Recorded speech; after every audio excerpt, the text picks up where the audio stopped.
Irmãos, como é importante conhecer a verdade, conhecer a palavra do Senhor, porque é no conhecimento que nós reagimos a tudo aquilo que recebemos, aquilo que ouvimos, aquilo que estamos aprendendo. E foi pela criação de uma mentalidade baseada nas Escrituras, na palavra de Deus, que o Senhor despertou uma jovem para compor uma música. Eu não sei quantos de vocês já ouviram essa música, chamada O Evangelho dos Fariseus. Recentemente ela foi lançada em um reality show que fala sobre cantores evangélicos que estavam então à procura de um auxílio para continuar servindo ao Senhor com uma carreira nessa linha. Interessante que essa jovem, em meio aos candidatos, tentando ali então uma vaga para vencer, ela então compõe essa música e vai até esse lugar para cantar. Ela traz uma crítica, junto a uma denúncia, à igreja de uma forma geral, sobre as posturas que a igreja do Senhor tem tido no nosso tempo. Eu vou ler um trecho da música que diz o seguinte: fazemos campanhas para nós mesmos, eventos para nós mesmos, estocamos o maná para nós, oramos por nós e pelos nossos. O reino virou negócio, o dízimo importa mais do que os corações. Há um evangelho de fariseus, onde cada um escolhe os seus e se inflamam na bolha do sistema. É interessante ouvir, é claro que aqui não está com a melodia, é apenas a letra dessa música, que você pode encontrar em outro momento na internet, você vai achar ela facilmente, porque ela está sendo compartilhada por muitas pessoas. E ao ouvir e refletir a letra, nós nos questionamos sobre o que ela diz. Se esta é uma realidade daquilo que nós vivemos hoje. Se nós vivemos algo diferente daquilo então que foi ensinado por Cristo Jesus. Será que existe hoje um evangelho de fariseus, um outro evangelho, que não é aquele que foi então ensinado pelo Senhor Jesus? Ou até se existe uma possibilidade dessa alternativa, de um evangelho alternativo para cristãos então seguirem, ou isso não passa de uma simples distorção daquilo que o Senhor então deixou para o seu povo. E o que eu observo, eu creio que os irmãos também conseguem ver com muita facilidade, é que não foram criados apenas um ou outro, mas existem diversos evangelhos são criados e foram criados para acomodar os desejos dos homens, as vontades, mesmo daqueles que, como ela traz de uma forma muito pesada a sua crítica, aqueles que estão dentro de igrejas servindo ao Senhor, são líderes, igrejas que muitas vezes se dizem sérias. Você vê aí um evangelho que fala sobre dinheiro, você vê um evangelho progressista que fala sobre mudança, renovação da palavra, aceitação daqueles da forma como eles são, e outros você vê então que são o evangelho do afeto.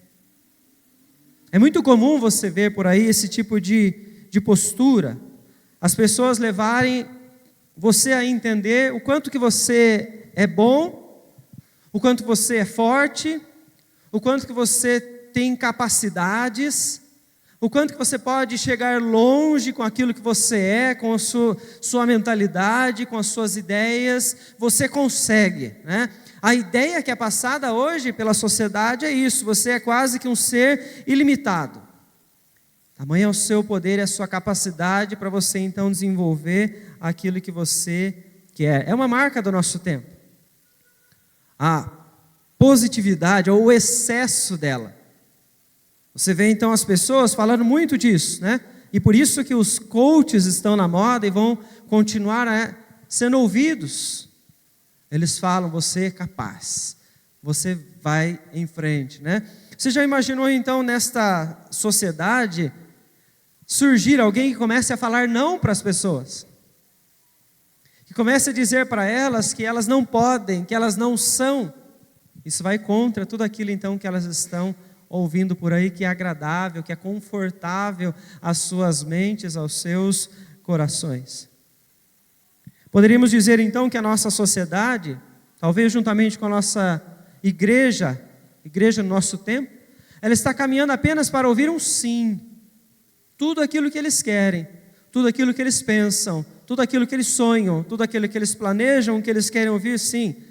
Isso vai acontecer, você vai alcançar, você vai conseguir. Isso tudo é para você, porque você é bom, porque você pode, porque você vai chegar lá.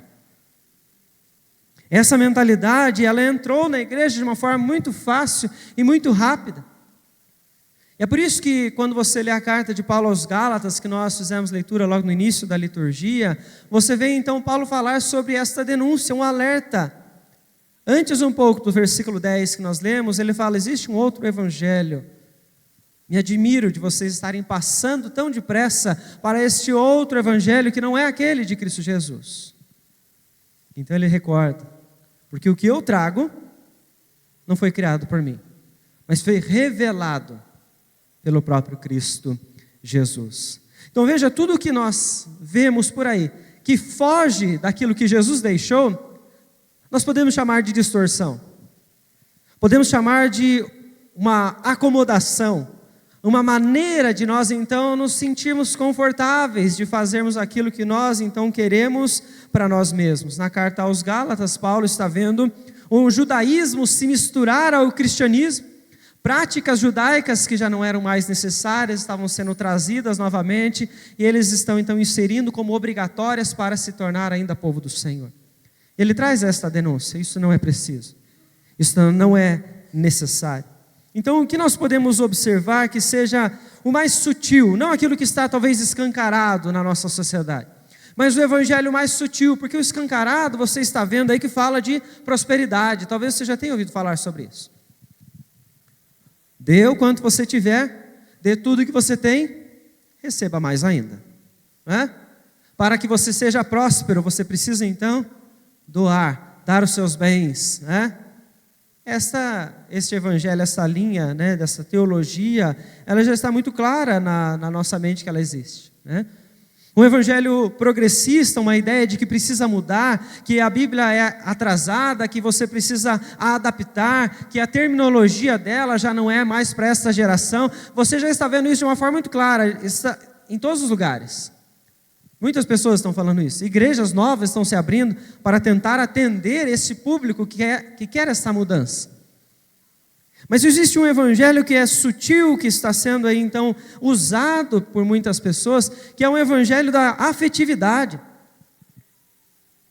Não está focado então no dinheiro, não está focado então nessa mudança, mas está visando apenas o afeto das pessoas. O que elas sentem, o que elas querem viver, como elas querem se sentir naquilo que elas estão então passando, diante das circunstâncias que elas estão vivendo. E quando você ouve esta música, qual eu mencionei logo no início, você vê que ela fala muito disso. Ela fala que agora nós fazemos, aí ela traz outros contextos de igrejas diferentes, né, que a nossa não faz, campanhas, por exemplo. Existem igrejas que fazem campanhas, e campanhas são o quê? Que ela diz, né? Você faz semanas ou dias com um certo propósito para alcançar um objetivo, e ela diz, isso é feito para nós. Os eventos são para nós. Recolhemos o maná para nós, para agradar a nós, para fazer aquilo que nós estamos querendo, para que ninguém venha e diga, não, você não vai conseguir, você não vai receber, você não vai alcançar. Não, as igrejas estão caminhando, as pessoas estão caminhando para viver desta forma e buscar então uma mentalidade de coaches, né? Por que eles arrastam multidões? Porque eles dizem às pessoas o que elas querem ouvir, que elas podem fazer, que elas vão alcançar. E o cristão em busca hoje em dia de pastores coaches, né? Onde eles só falam aquilo que as pessoas querem ouvir. Que as pessoas são boas, que elas são capazes, que elas podem, que elas são fortes, que elas não têm limite, elas vão fazer então tudo aquilo que elas estão sonhando. Os planos delas são os melhores. As ideias delas são as melhores, elas podem seguir em tudo aquilo que elas estão querendo, que elas vão conseguir, vão ser felizes. E o que nós vemos então é uma distorção, uma destruição da verdade. É por isso que a palavra do Senhor esta noite, ela nos lembra que nós precisamos voltar para a verdade. Voltar para aquilo que Cristo Jesus deixou para nós, o motivo pelo qual Ele veio. Porque você vê muitas pessoas hoje dizerem então, quando vão evangelizar, vão falar sobre Cristo, chegam aos outros e dizem, olha, fique tranquilo, você pode ir para a igreja do jeito que você está. Jesus vai te aceitar do jeito que você é, do jeito que você está vivendo, não tem problema. Por quê? Não se pode contrariar. Não é? Você vê então as pessoas vendo e buscando Jesus para que Ele resolva e solucione os seus problemas. Ele é obrigado a fazer aquilo que elas querem. Ele tem que resolver o problema delas. Nós vemos as pessoas buscando Jesus para isso. Resolver os problemas, satisfazer suas vontades, satisfazer os seus sonhos. Vou até Ele porque Ele vai realizar aquilo que eu quero. Isso está muito longe daquilo que Jesus então veio para dizer, veio para ensinar. Eu quero convidar a igreja a abrir a palavra do Senhor no Evangelho de Marcos, no capítulo de número 2, onde vamos ler do versículo 1 ao versículo 12, que o Senhor então traz um alerta quanto à distorção da verdade que nós estamos vivendo.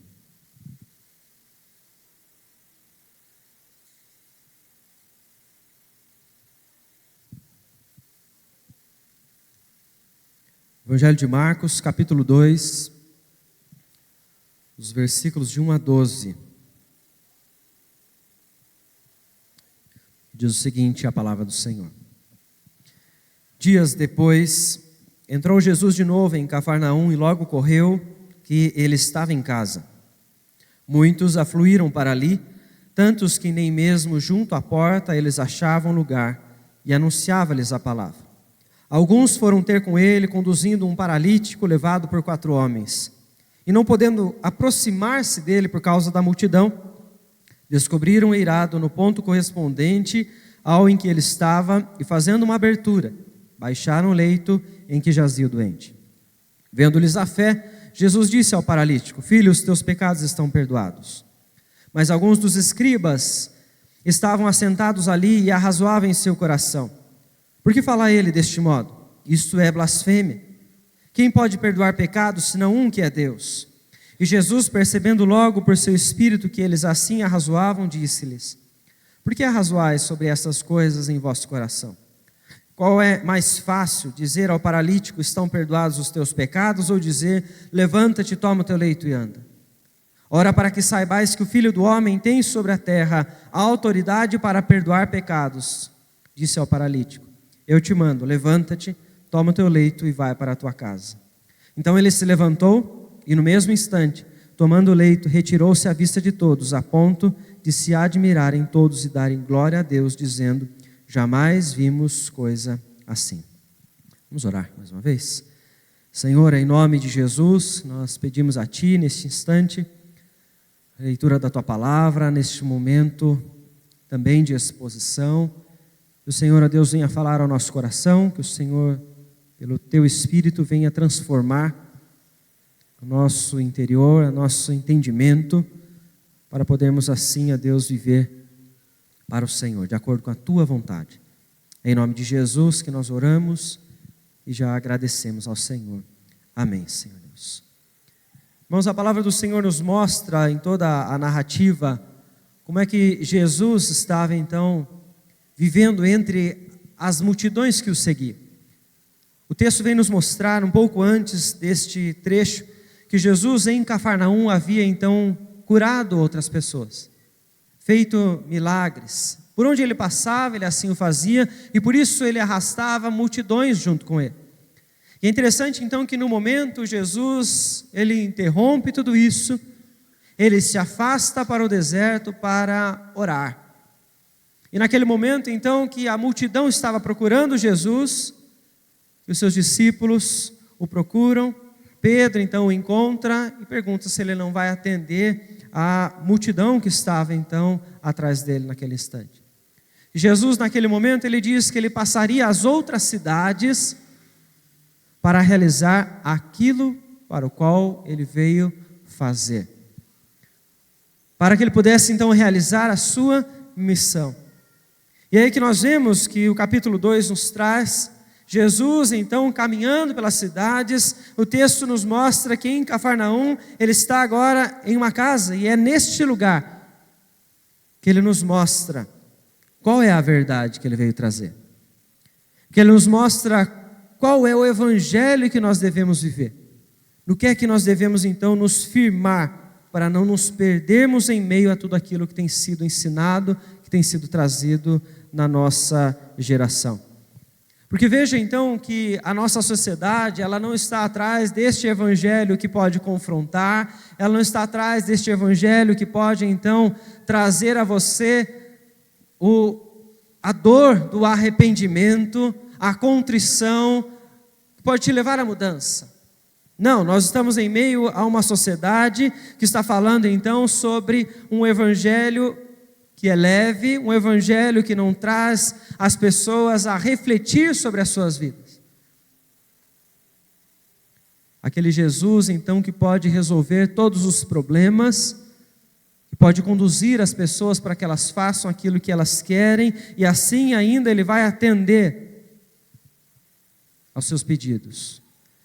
Jesus, nesse texto então, quando nós observamos a narrativa nos mostrar, ele está então neste lugar onde essa casa agora passa a ser tão cheia, que quando aqueles homens observam um paralítico que precisa de auxílio, eles sobem ao eirado da casa, e neste momento eles descobrem o eirado e fazem este homem descer no meio da casa para chegar até Jesus. E Jesus traz a este homem então um problema maior, que ele não estava visualizando naquele instante. Jesus então naquele instante conversa com aquele homem. No versículo de número 5 ele diz: filho, os teus pecados estão perdoados. Jesus traz uma fala que ninguém queria nesse momento, uma fala que ninguém esperava. Jesus está mostrando a este homem que existe algo além daquilo que ele está vivendo, porque ele tem algo físico, visível, está claro diante de todos que ele precisa então resolver. O problema da sua paralisia. Este homem vai atrás de Jesus para resolver a sua dor, o seu problema que está ali o impedindo de ter uma vida normal na sociedade. E nós vemos então que o Senhor Jesus traz para ele o esclarecimento. A sua maior dor, o seu maior problema, não é a sua paralisia. E é por isso que Jesus, então, no versículo de número 5, ele traz aqui uma afirmação sobre o efeito da queda na vida deste homem. Ele vem falar, então, sobre pecado. Diretamente ele chega para este homem, então ele fala sobre o maior problema que ele está passando, ao qual este homem não está sendo capaz de observar. Quando você vê então o evangelho que as pessoas estão buscando, daquilo que é confortável para elas, que elas querem então algo que acaricie os seus ouvidos, que fale apenas sim para aquilo que elas estão pensando, para aquilo que elas estão sonhando, para aquilo que elas estão planejando. Jesus, ele vem então para confrontar e mostrar que existe algo além daquilo que nós estamos vendo, que existe uma tensão muito maior que nós precisamos resolver antes de qualquer outra coisa. A ênfase que Jesus está trazendo para este homem é que o maior problema que você tem está no seu coração. O maior problema que você tem é decorrente da queda, é o pecado. Jesus está mostrando então para este homem aquilo que está em nós. o maior problema que todos nós temos para resolver é o pecado. É um problema que nós não conseguimos enxergar, não está visível para todos, mas está no nosso coração. É aquilo então que nos distancia do Senhor, é aquilo então que faz com que Paulo venha exortar a igreja de Roma no capítulo 1 de sua carta. Quando ele fala então sobre aquelas pessoas que mesmo sabendo, visualizando na criação a existência de um Deus poderoso, eles o rejeitam. Ele está falando então sobre esta postura, não só de desobediência, mas de rejeição, de rebeldia contra este Deus Todo-Poderoso. É aquilo que começa a acontecer em Gênesis 3. Quando você vê então eles desobedecerem ao Senhor ao comer do fruto da árvore que não deviam, o que eles estão dizendo? Senhor, nós não precisamos de Ti. Nós podemos viver de forma independente. As nossas vontades são muito melhores que as do Senhor. Aquilo que nós estamos planejando é muito maior e muito mais importante do que aquilo que o Senhor tem para conosco.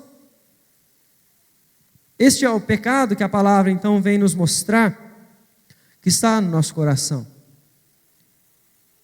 Sim, a desobediência, mas a rebeldia, a rejeição de um Deus poderoso que criou todas as coisas para a sua própria glória. Jesus, nesse instante, ele está levando este paralítico a olhar para isso.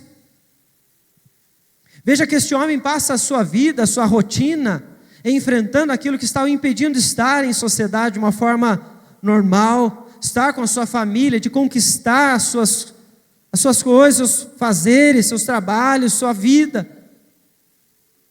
Mas Jesus está mostrando para ele, existe algo maior que você precisa então se preocupar.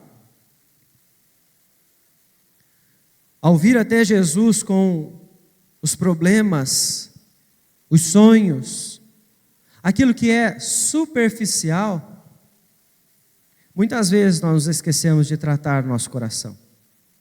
Esquecemos de olhar para aquilo que é mais importante, que é aquilo que vai permitir ou não o nosso relacionamento com este Deus Todo-Poderoso, com o Deus Criador. Quando não olhamos para o coração, nós vamos continuar então em busca da solução dos problemas. Onde é que está Deus para resolver aquilo que eu estou passando agora? Onde é que está Deus para resolver aquilo que eu estou vivendo hoje? E o que é que nós encontramos então? São muitas pessoas que vão em busca deste Jesus que resolve apenas os seus problemas e que quando resolve, elas acabam se afastando dele. Porque elas já não precisam mais dele. Porque elas querem apenas que ele resolva os seus problemas, que ele autorize as suas ideias, os seus sonhos. Elas não querem um relacionamento. Elas não querem viver com ele. E o que o Senhor Jesus está mostrando é, se o problema principal não for resolvido, ele vai permanecer atrapalhando. Ele vai permanecer incomodando, trazendo tristeza. Porque a realização de sonhos, a realização dos nossos pedidos, não resolvem o maior problema que nós temos. Então o que nós vemos este mundo dizer é, você é bom, você pode, você é forte, você vai chegar onde você quiser, você vai conseguir fazer o que você almeja na sua vida, independente do que acontecer. Jesus diz e vem falar para nós, não é assim. Você não é bom, você não é forte, você não é capaz de tudo. Por quê? Existe um problema no seu coração que precisa ser tratado, que está atrapalhando para que você possa enxergar o caminho que você está trilhando. Existe algo que está então afetando a sua vida em todos os momentos. Se nós queremos andar com Jesus, viver o evangelho que Jesus nos deixou, nós precisamos resolver este problema. Precisamos olhar para o coração e saber onde estamos diante do Senhor. que é que nós estamos fazendo com esse problema que está em nós e que nos direciona dia após dia para estar longe do Senhor. Veja então que o Senhor Jesus, naquele momento onde Ele fala sobre perdão de pecados, Ele puxa, Ele atrai naquele instante uma situação mais complicada para Ele mesmo. Porque no próprio texto nós vemos então os escribas que estavam ali assentados, começam a razoar no coração e questionar então por que Ele fala deste modo, quem é Ele para falar isso? Isso que Ele está dizendo é blasfêmia, porque quem pode fazer isso senão Deus? E Jesus está trazendo sobre si então um problema ainda maior ao afirmar a verdade a essas pessoas, ao confrontá-las. Alguns comentaristas dizem que neste momento Ele traz a sombra da cruz sobre Ele, porque os problemas, as críticas, a perseguição sobre os seus ensinos começam a se intensificar, até alcançar então o instante da morte de cruz. O que é que Jesus está dizendo a estes homens nesse momento que está incomodando tanto eles? Eu sou Deus, eu posso resolver o maior problema de vocês, o problema do pecado. Jesus está dizendo que pode resolver o maior problema de todas as pessoas, de toda a humanidade. Aquilo que as afasta do Criador, aquilo que não deixa com que elas entendam por que elas foram criadas, por que elas estão vivendo, por que elas estão caminhando para onde estão caminhando, por que elas estão fazendo o que estão fazendo no seu trabalho, com a sua família. E aí você pode então se questionar sobre esta fala de Jesus ao destacar, trazer uma ênfase ao maior problema de todos e se perguntar, mas então os outros problemas, os meus pedidos, aquilo que eu passo, os meus sonhos, isso não importa para Deus. Deus não vai ouvir, Deus não vai atender, porque Ele só está resolvendo o problema do pecado. E é que a narrativa então continua e nos mostra que depois da discussão daqueles homens no coração, arrazoando entre si sobre o que Jesus tinha acabado de dizer ao paralítico, nós vemos Ele então responder a eles: por que vocês estão arrazoando isso no seu coração? O que é mais fácil, dizer ao paralítico, estão perdoados os seus pecados, ou dizer, levanta-te, toma o teu leito e anda? Ora, para que saibais que o Filho do Homem tem sobre a terra a autoridade para perdoar pecados, disse ao paralítico, eu te mando, levanta-te, toma o teu leito e vai para a tua casa. Jesus neste momento está mostrando qual é o maior problema de todos. Mas apesar deste problema, Jesus agora mostra que Ele entende a dor deste homem, que Ele entende as dificuldades que este homem tem, as questões físicas, a sua necessidade urgente que precisa ser atendida para que ele viva melhor, para que ele esteja bem. Jesus está mostrando isso até porque quando nós observamos Ele falar sobre a vida que nós vamos ter na eternidade. Eternidade é um lugar onde não vai haver o efeito do pecado sobre nós.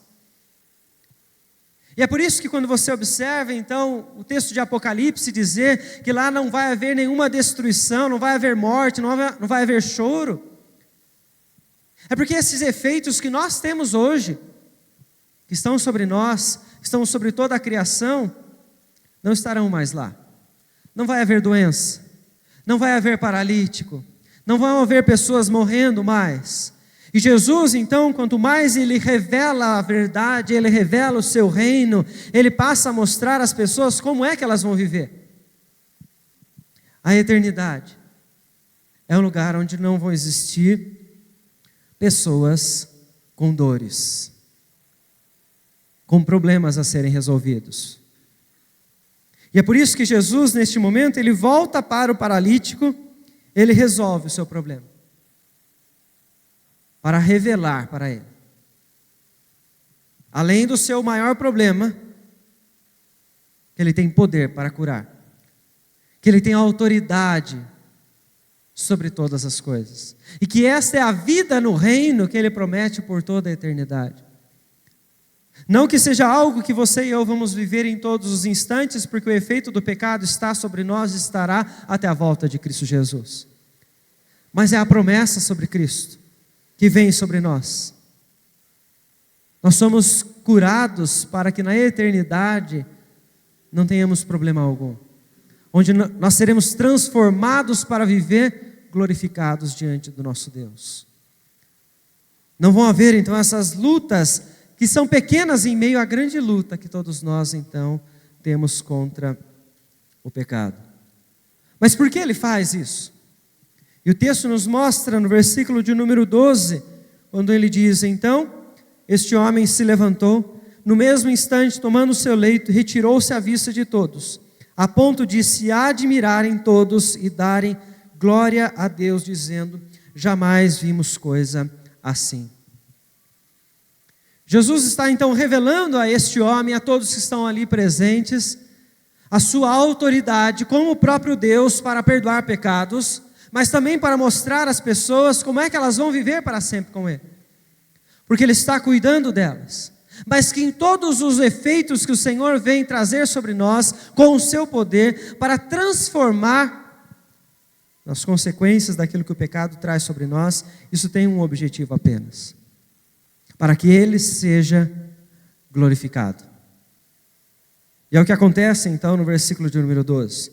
Ele fala sobre a sua autoridade, e as pessoas, quando observam aquilo que Ele fez, elas o glorificam.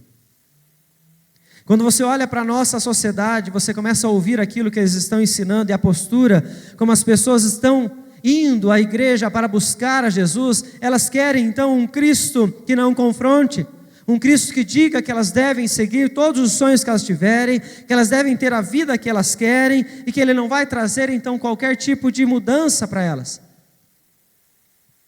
Por quê? Porque elas querem a glória para si mesmas. A glória que as pessoas estão buscando é para o seu próprio coração, é a glória para o homem. E quando nós vemos Jesus agir então na vida deste homem, Ele está mostrando: sim, eu estou preocupado com a sua situação, eu quero que você fique bem. Eu mostro aqui o meu poder, e Ele cura este homem. Mas o objetivo maior desta cura, como de todas as outras que você vê nos evangelhos, é para que o Senhor seja então glorificado por todos aqueles que então observam o que Ele é capaz de fazer. Algumas pessoas estão indo atrás de Jesus sem entender que Ele é Deus,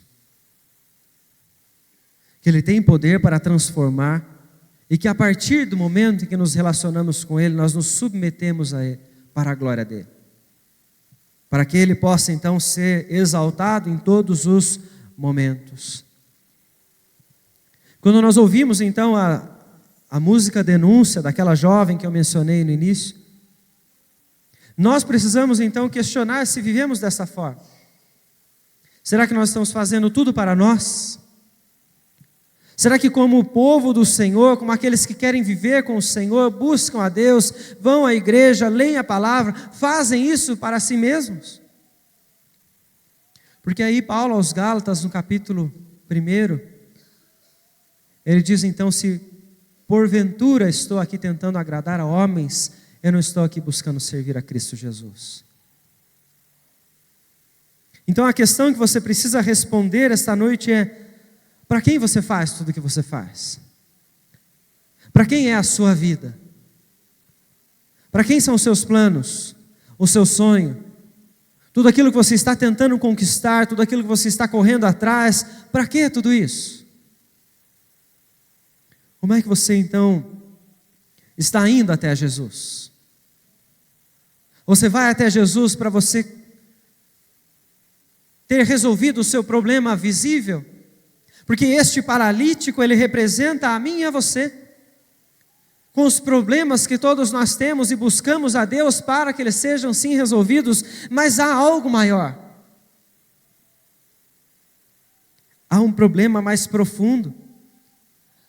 Há um problema que talvez você tenha passado despercebido até hoje, que precisa ser resolvido, para que você possa então glorificar a Deus em tudo aquilo que você tem, em tudo aquilo que você é, em tudo aquilo que você está buscando. Portanto, que em todos os momentos da sua vida você possa parar para refletir sobre isso. Que Cristo seja o seu maior alvo. Que o Evangelho verdadeiro venha para te confrontar todos os dias. E não para trazer conforto ao coração de pecadores que nós somos, para continuar numa vida que nós estávamos, para buscar aquilo que nós queremos. Não, que o Evangelho venha ao nosso encontro para trazer para nós os questionamentos. Se é realmente isso que nós estamos buscando, a glória do Senhor. Porque quantas foram as vezes que você voltou-se ao Senhor para que Deus fizesse a sua vontade, para que você fosse honrado, para que você fosse exaltado, para que o seu nome se tornasse grande, e não o de Cristo Jesus. E nós precisamos lembrar, irmãos, que a história que nós estamos vivendo não é sobre nós, não é para nós. Que você tenha esta consciência todos os dias e que você viva para o Senhor Jesus.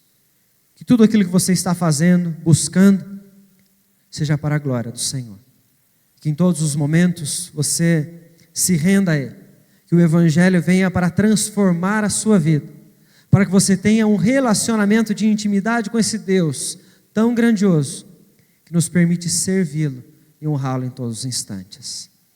Quero convidar os irmãos do grupo de louvor que vem à frente, mais uma vez, para nos direcionar neste último cântico. Quero convidar a igreja a se colocar em pé, para juntos nós cantarmos ao Senhor.